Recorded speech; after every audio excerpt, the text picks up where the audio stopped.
Hey everybody, it's Rob from Flailthroughs. This is Gundam Battle Operation 2, and this is a guest video from Angel of Death 20, aka Always Sonic, who is in the Full Armor 7th Gundam. And yeah, Full Armor 7th is still quite good. I believe it just got a buff. This is from long before that, because I don't remember when Sonic sent me this, like an awful lot of the stuff I have from him. But yeah, it's pretty good. It has a good beam rifle, has forearm beam guns, it has some decently powerful missiles that I think you can use while boosting. I don't remember exactly. And of course it has that very large cannon on its shoulder, which can do a lot of damage if you have the time to set up for it. It does take a little while to charge, and it is a sit still to charge, as I recall. So yeah, it's one. Those always take. Oh yeah, it has grenades too. So yeah, it's got a little bit of everything. But yeah, you have to be very careful as to how and when you use that that big gun, like most of the big guns. That is Rigelgu, which he hit pretty hard. And let's see, it managed to tag number 3, who is in the Zeta Gundam. And okay, so yeah, there's this was at least recent enough for the Gelgood Vertex to be in the game, so that is good to know. And I want to get the G-frame of that sometime, but it's kind of expensive. I'll have to wait and see. But I did recently, thanks to someone by the name of a random hero from Salty Walty's Discord, get the G-frame Blue Destiny 2 and 3 set. That is really nice. Comes with parts for regular and exam modes, and comes with parts to make, I think it's the full armor or heavy weapons type Blue Destiny Unit 1. If you got that in, I think it's G-Frame 14 was the wave that was in. So yeah, that is a nice set, and really appreciate a random hero for letting me have that, because that was, yeah, that was a really nice thing to have. And yeah, G-Frame I think is still my favorite of the current Gundam toy lines. Gundam Infinity's not bad. I kind of realized, thinking about it, that some of the things I'd like to see it change, some of the ways I'd like to see it evolve, similar to how early MS and action figures evolved from what they originally were, because they're kind of built around the part swapping gimmick. Probably, you know, not going to see some of the additions I'd like to see, just because they make structural changes that would make that part swapping a little bit harder. Which, you know, not the end of the world, but yeah, that just means that in terms of articulation, I think at that basic scale-ish thing, because there's no actual scale, I think, to either of those, but yeah, scale-ish thing is as best good a way to put it as any. G-Frame, you know, remains king. Because I'm pretty sure you could put those Blue Destinies next to your MS and Action Gundam ground types and they'd look pretty much fine. Let's see. Good shot there. And let's see, I think that is the Vertex Testarossa right there. That's what Johnny Ryden's version was called. But yeah, like I said, want that kit, or want that set, but see, and that is a C1, I believe, that Sonic is putting a lot of damage in on. Somebody else, I think, may get the kill, but there's that's okay, because he can do some good damage to this Dryson, which, yeah, Drysons are a pain. They just about always are. Let's see, out. Okay, yeah, this is when it gets tricky, because there's all these people moving in, and good shot and tackle combo. And yeah, once you're one of the last few people alive, everybody just kind of swarms you, and that's when it gets difficult. Okay, that is... which DJ is that? I think it's the SER. Yeah, gotta be. And good grenade kill there. So, with 3.5 minutes left, Sonic's team is only about 900 points down. That's not bad at all.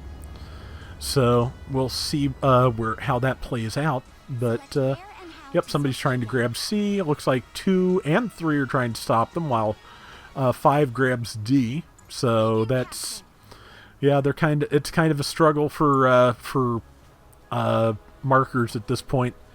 But I'm really did somebody from Sonic's team... Oh, they have 2 vertices. That's interesting. Did somebody from Sonic's team sneak over and take B, or did the enemy just not do it? Because, yeah, that's kind of odd to have the point closest to your base not taken. Like, somebody should always take those. It is important because it saves you a good bit of time getting back to the battle. And that's what the spawn points are basically for, because the more time you spend walking, the less time you spend shooting, which gives, which can lead to more spawn staggering in the long run, which is a really good recipe for the enemy to bulldoze you. Because if you end up feeding into the battle one at a time, there's basically nothing you can do. So, let's see. But, interesting. I know this thing has a lot of missiles, but I don't think, or at least I thought it did, but I don't think Sonic has used them hardly at all. Maybe I'm confusing it with something else. I'm usually confused, but let's see. Is there something there?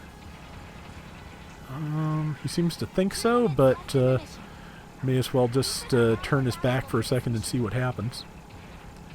I'm trying to think if there is a stealth suit. What would it be? Well, we'll see, but let's see. Number 5 was down in the tunnel and got killed by somebody, it looks like, or maybe they were out in the main field. It's hard to say. But yeah, some people here who are low on health if Sonic gets an opportunity. Let's see, yeah, someone just called for help. Missed the Dryson a little bit. Shield's damaged. Let's see, that's probably, yeah, that's a one-shot kill if he can land it. I'm not sure why it didn't happen a second ago, but probably just hit some of that debris. That debris in the middle of the impact site just, I always end up tagging that. See, someone saying take the generals, probably one of the 2 raids. Oh, they had 2 vertices because somebody hijacked the other one. That's right. So, okay, and that is the C1 that's about to die. It's okay. I thought that was timed right, and there's the missiles. Yeah, they're pretty good missiles. They definitely did the job there. So, and I think that's probably the 1 vertex, because I think I saw that it was a raid. Or no, it can't be a raid because he's a support. It's a general, and it's the DJ SER. And oh, the brain still needs to catch up on sleep. Yes, it does. But there's the SER, and Sonic's team has managed to take the lead.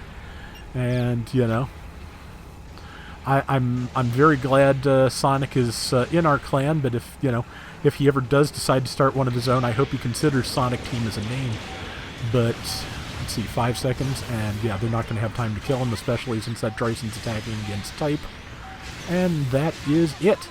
And they won. So, take a look at the final scores in just a second. But, yeah, a lot of good damage here, and barely used the missiles and didn't use the big gun. So, 87,000 and 3,700 points, really good. So, let's see, how many kills out of all that? I'm thinking a pretty good number, so... 6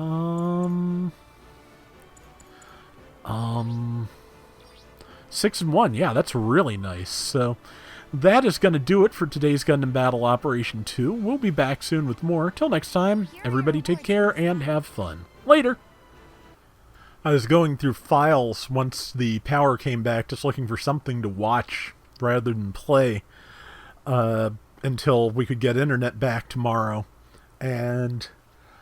I found a file I have had since the old file sharing days. It is a collection of robot anime openings stretching from the original Tetsujin number 28, aka Gigantor, all the way to Gao Gai Gar. It's about 2 hours worth of robot show openings.